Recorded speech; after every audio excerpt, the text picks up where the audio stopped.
Hey everybody, for those of you that don't know, my name's Hoopy, and today we are back on the Geo Trucker. So, I finally got the computer back into that Ford Ranger there, so I can down the Geo here and do some well-needed stuff to it. I already got underneath of it, and I fixed the exhaust. I had a pipe with a hole in it, and got it all patched up. So, next, the old girl, she ain't been running great, ain't wanting to idle, and I pulled the codes up on it, and we had a P004. We have another code, but it's for the transmission. It's for the torque converter clutch circuit open, but that doesn't have nothing to do with it running rough. So anyhow, I looked that up, and it says that basically it's either my EGR or this tube going from the EGR. It says that they're either plugged or the EGR valve itself is bad. It says online you can take this tube off and clean it. You can clean that EGR valve, or we could replace it. We're going to work on getting it off here and seeing what's going on. Luckily for us, to make this even easier, we've got this whole motor right over here. It's from a Geo tracker. And we might be able to look at it and see how that stupid EGR valve comes off there to make this just a little bit easier on ourselves. Well, as long as everything in the other one's the same, it looks like we got a sensor we got to unhook. A vacuum line we should pull off, and another vacuum type hose in the back. And then this one here looks like it's missing one of the bolts, but there's 2 bolts. And this whole valve should come off of here. At least that's what it looks like to me. Well, I just got a new discovery here. I'm not sure what this hose right here goes to down in there, but it's on a vacuum port here. And I happened to notice that it was off because that hose is split. So I'm going to trim that off a little bit and see if I can get that to slide on and stay there better. But that might have something to do with my rough idling. But it doesn't, I don't think it goes to the EGR. So I doubt it's got anything to do with that code. But I don't know. It runs down in there pretty far. So that's just one other thing I just found. So upon a new discovery as well, that other one has a plug-in that goes to this EGR valve. This one does not. It does not have an electronic plug-in or like a sensor that goes to it that I see. So I'm not sure what year that motor over there is, but I was pretty sure it was out of a 96. Maybe it's, I don't know, something different, but it looks like it bolts on the same anyhow. So that's something else to look out for, I guess. So it really wasn't too hard to get in there, pull those two 10mm bolts out. And upon yanking this thing out of here, can anybody see anything on this? Because it doesn't seem to be too dirty, but I happen to notice that this screw was sitting in here.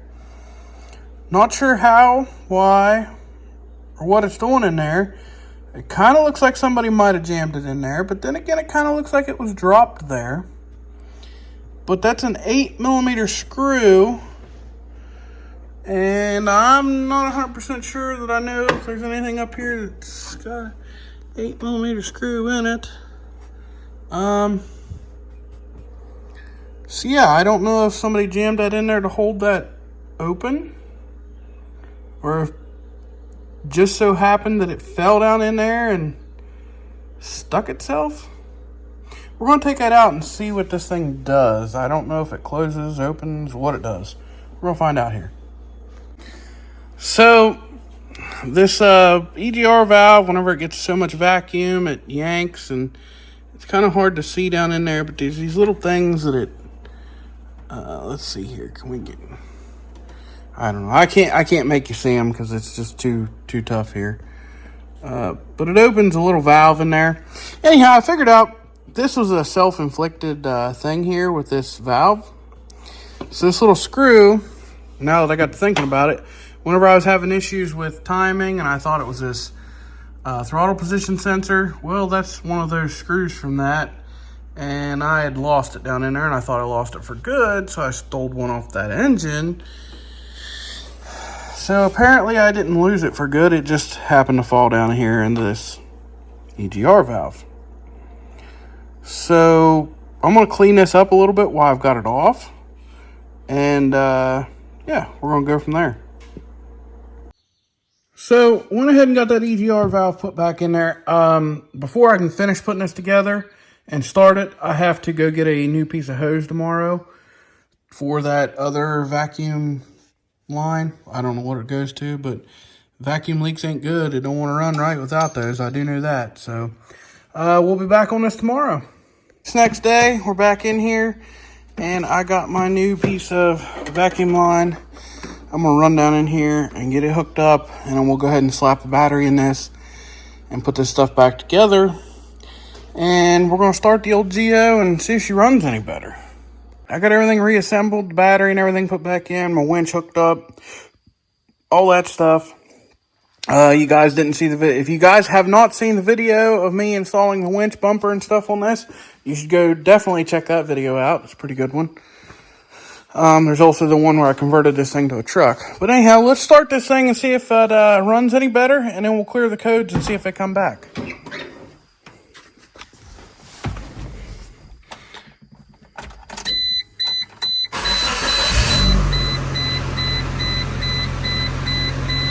Well, it's definitely idling a lot higher than what it did before, and my check engine light's already gone. And I never even cleared the code. Well, I did have the battery unhooked too, I guess. That would probably be why it is. But before, I could start this thing, and it would not high idle. So, that's a plus right there. We're going to let it sit here and run and come up to temp, and normally after it got up to temperature, the RPMs would fall down so low that this thing would actually stall out. So let's find that out. Well, so far so good. No check engine lights. It's still idling like it's supposed to. Before I do that, and whenever it come back down, it'd stall out. Let's high idle for the AC kicked up.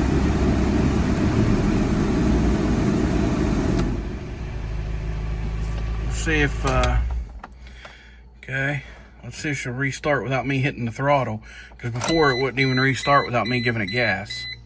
I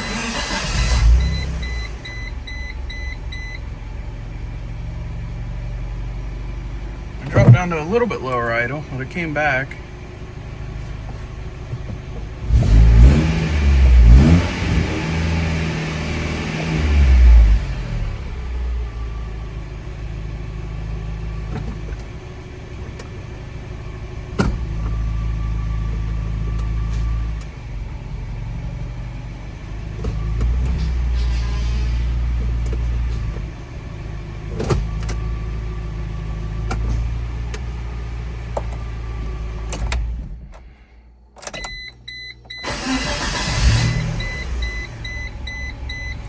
Okay, cool. That problem seems to be fixed. I mean, time will tell by driving it, but as for now, it seems like it really did fix it. Alright, so since I've pulled this thing in the garage, that's two issues I've solved. I did the exhaust off camera because, I mean, it's just an exhaust.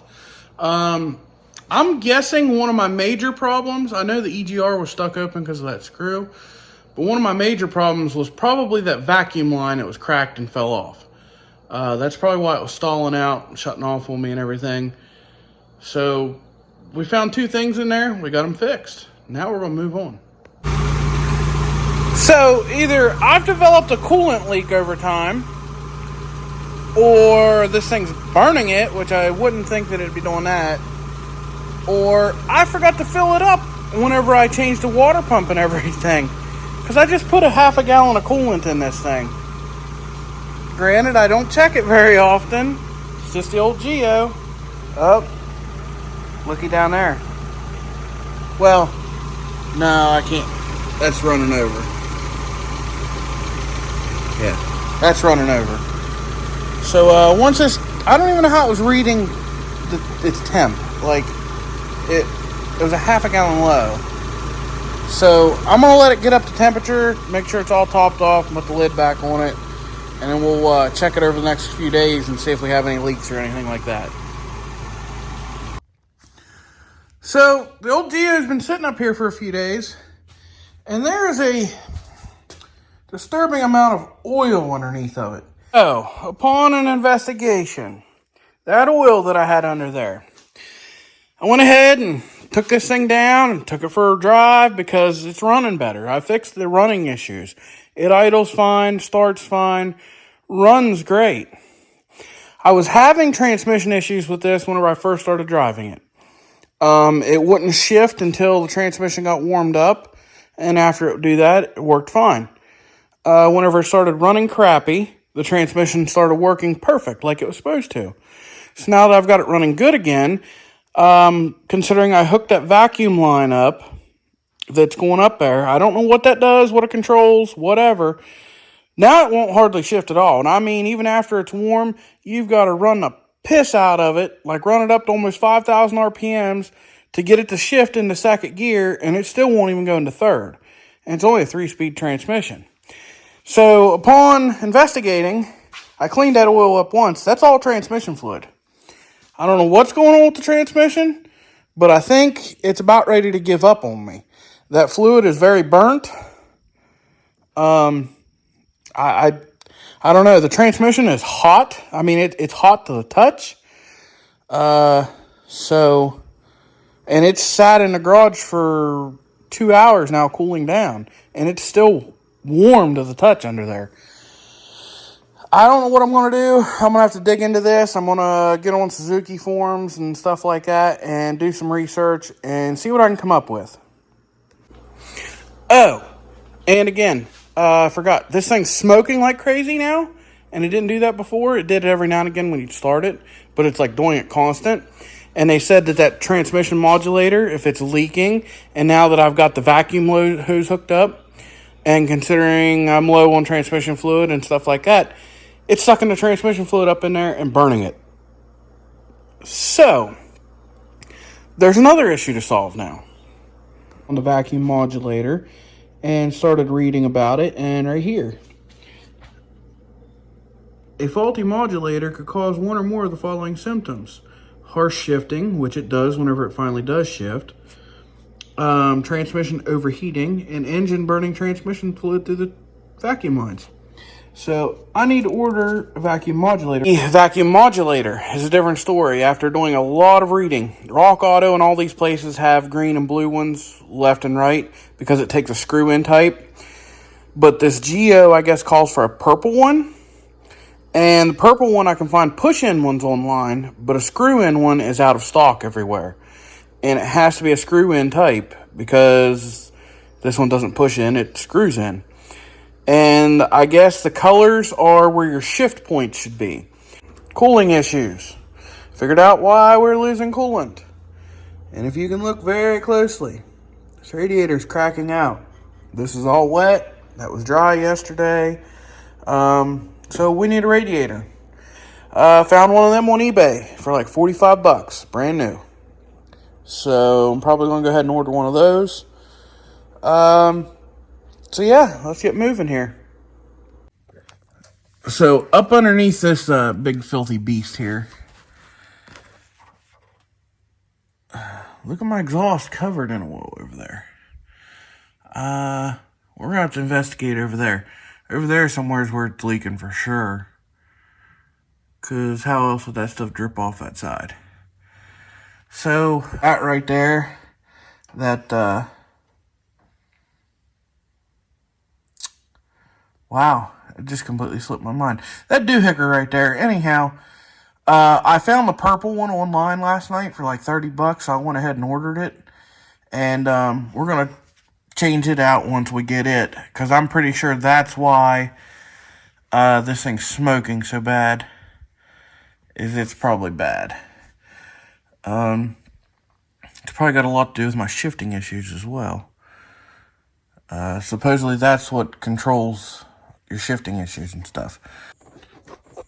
So I went ahead and undid my front drive shaft, and then I loosened up those transmission pan bolts in the back. I left the front ones tight, and I just cracked it a little bit just to let the fluid start running out. But whenever I say I loosened those and left those ones tight, none of those were tight. I had one bolt that the ratchet, the electric cordless ratchet, actually went up, and then it took it out. The rest of them were like finger tight. A lot of my leak, I'm guessing, is coming from that pan. So, yeah. We're going to let that all drain, and then once I get that pan off there, I'll show you what I got inside there. Well, boys and girls, something that I feared the worst has came true, and the fact of the matter is the transmission is probably done. I'm not sure if you can see all the glitter in the little bit of oil that's left in here, and if you can see this pile of metal on this magnet, and I mean pile of metal, and there's actually some pretty decent sized chunks. And considering I changed this fluid about 3 years ago and made sure I cleaned all this out, Facebook Marketplace, here I come. Hopefully I'm just going to find one with a 5-speed in it that's junk, and I'm going to convert this thing over and be done with this crap. I'm tired of this. Well, this could be the end for the old Geo for a while. I'm probably still going to go ahead and buy a filter and, some fluid, because this thing wasn't slipping. It just wasn't shifting. It could be plugged up from all that metal in there, which clearly all that metal is not a good thing. But, I don't know. These things are kind of tough. So, if I get the filter and stuff, I'm probably going to put it in here for the $30 it's going to cost me to do it and run it and see if it fixes itself. And if not, well, I'm definitely going to hop on Marketplace and try to find another one anyway. So, we'll figure this out. Well, I went ahead and got my transmission pan here all cleaned up, inside and out. I'm probably going to paint this just because I can, because I'm bored, and I'm going to be waiting on parts. So, back up under the tracker here. I was reading a lot of stuff online, and there was a lot of people having trouble with this thing right here. I don't think that's any of my issues, but it could be. But considering it's got a line going to it, and somebody on there said that on those Suzuki forums that thing may not, in fact, be bad, but you could have a bad O-ring in it. And because originally the transmission issues I was having with this is it wouldn't shift when it was cold. Once it warmed up, it would shift, meaning that, like, more than likely O-rings were sealing. And then I put some of that Seafoam trans tune in it, and, everything started working fine for a while. So, I don't know, maybe it'd be worth looking into to see if there's a bad O-ring inside that thing, maybe. One other thing I can see right off the bat, is you can, that's my shadow pointing at it. See all that metal hanging off of stuff? It's probably not going to be good, but I am going to put a filter and oil in it just so I can at least move it around still. So I just barely squirted this thing with brake clean, and you can see where it cleaned the metal shavings off of stuff already. That's pretty bad.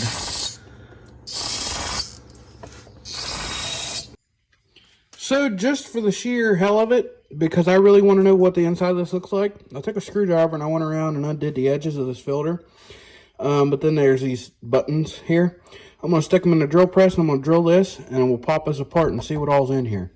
You can see by the outside of it that it was covered in metal. Alright, let's take this off here.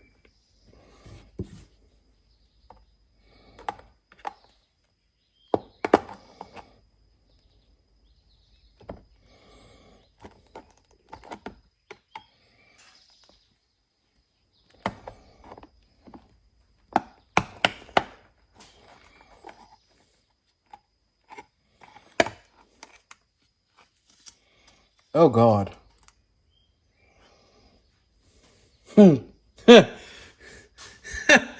Yeah. Yep.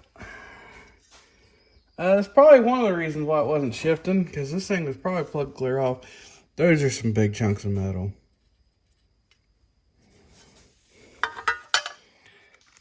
Those are some really big chunks of metal. Yep. I'm going to have to say that this transmission is toast. Completely toast. Finally got some new parts here. We got our new Wix transmission filter, and we got our new Hujiker valve thingy here. I can't think of the name of it off the top of my head right now. Anyhow, we also got our brand new radiator in this box here, which I'm not going to open it and I'm not going to put it in yet until I know that these parts here may have somewhat fixed the transmission, because I'm not going to put metal shavings and stuff through that brand new cooler in that transmission. I would much rather, I bought a can of flush, I'd rather flush this one while I've got it down and out like this, and we'll go from there and see what happens. So as far as flushing these transmission lines, all you got to do is go get you a can of this crap here, and then you're going to follow your transmission lines back from your radiator or start at the transmission.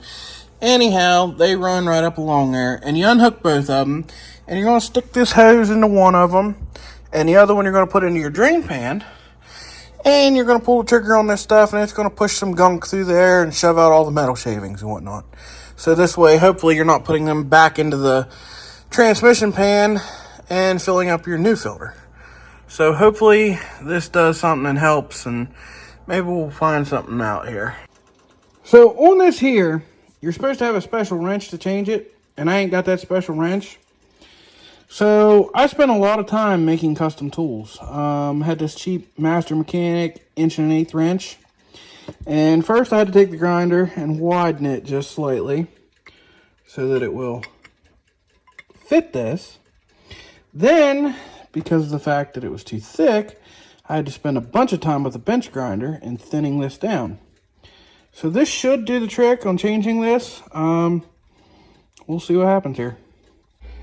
So I got this old modulator out, and I don't know why, but there's a roll pin shoved in it. I don't know if it's supposed to be in there. I'm assuming it is. I'll probably put it back into this one. I don't know why it would be in there. It literally is a roll pin, isn't it? So it kind of looks like to me, but I don't know. This one has been beat up. It's actually dented and really nasty, and yeah, see all the dents. So yeah, we're gonna go ahead and put this new one in there and continue on. All right, so there she all be. My painted up fancy transmission pan's all installed. There's that new modulator valve. She's all bolted back together. The only thing I gotta do is finish bolting up that drive shaft, and then we are good to put some fluid back in this thing and fire it up and see what happens here. All right, we went ahead and we put our 5 quarts of tranny fluid in here. So we're gonna fire this thing up and let it run for a minute, go through the gears here, and then we'll check the fluid. And yeah, we'll go from there. So, transmission's on the full mark, and depending on how it acts whenever we test drive it, is going to dictate whether or not we change this radiator right now, or we wait until after we figure out what's going on with the transmission. I mean, you can see the water just seeping out of the top of it. This is all wet, and it was dry, and yeah. So, anyhow, let's take it for a test drive real quick. Alright, we got Hank with us right now. We're going to go for this test drive here.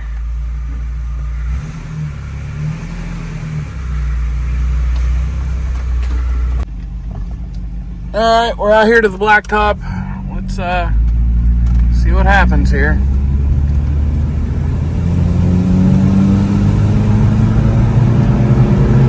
She should have shifted by now.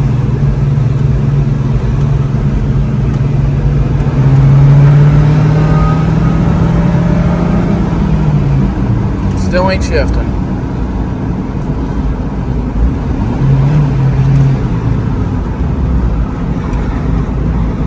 Well, we got first gear at least, so it is mobile. But I will not be driving it on the road anytime soon. So I did get it to shift into second gear, but the only way to do that is to get it up about 6,000 RPMs, and it like forces itself to shift. So I've got a little trick that we can do here real quick. Let me stop where nobody's coming, and neutral, and go to 4 low.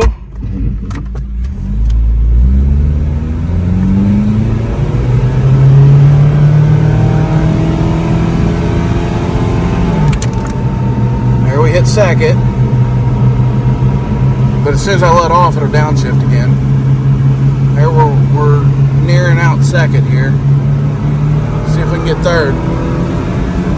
There's third.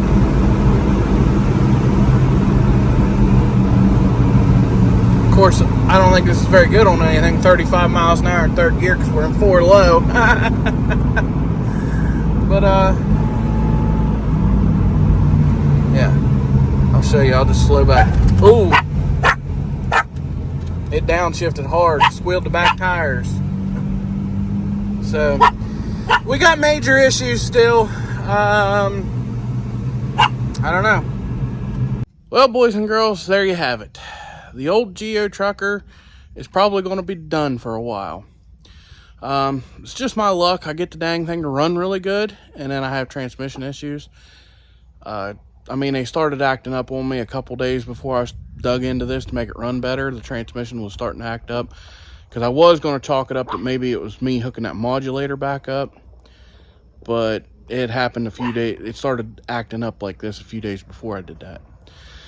So that all being said, let me know in the comments below, what would you do? Would you rebuild this 3-speed automatic, or would you try to find another Geo Tracker to swap out a 5-speed?